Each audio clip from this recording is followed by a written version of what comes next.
வணக்கம் மக்களே, இது எங்கள் வீட்டு பிளான்டிங் வீடியோவோட செகண்ட் பார்ட். ஒரு 2 டேஸ் பிஃபோர் ஃபஸ்ட் பார்ட் போட்டிருந்தோம்.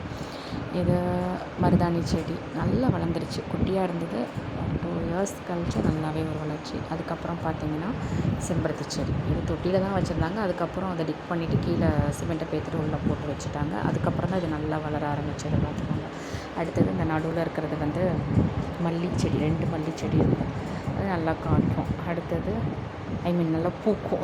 அடுத்தது கொய்யா மரம் நல்லா ஸ்லோவாக தான் க்ரோத் ஆகுது. 2 இயர்ஸ் ஆகிடுச்சு. இது ரொம்ப ஸ்லோவாக ஆகிட்டுருக்கு. அப்புறம் இதுவும் ஒரு மல்லி செடி ஃப்ரெண்ட்ஸ். இதுலேயும் நல்லா பூக்கும். அழகாக ஒரு நாளைக்கு எப்படியும் கவுண்டிங்கில் தான் கவுண்ட் பண்ணோன்னா ஒரு 30 to 40 ஃப்ளார்ஸ் வரும்.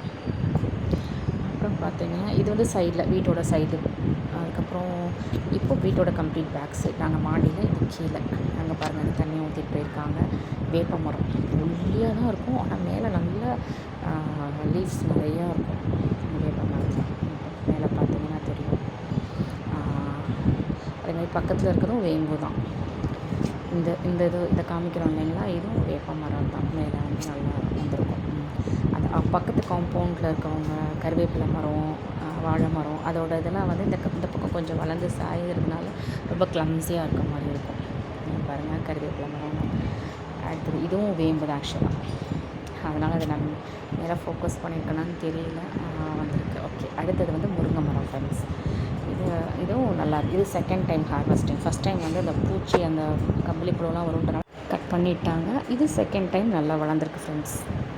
அப்படியே பார்த்திங்கன்னா அங்கே ஒரு வேன் நகருது பார்த்திங்களா, அது என் குழந்தைங்களோட வேன் தான் ஃப்ரெண்ட்ஸ்.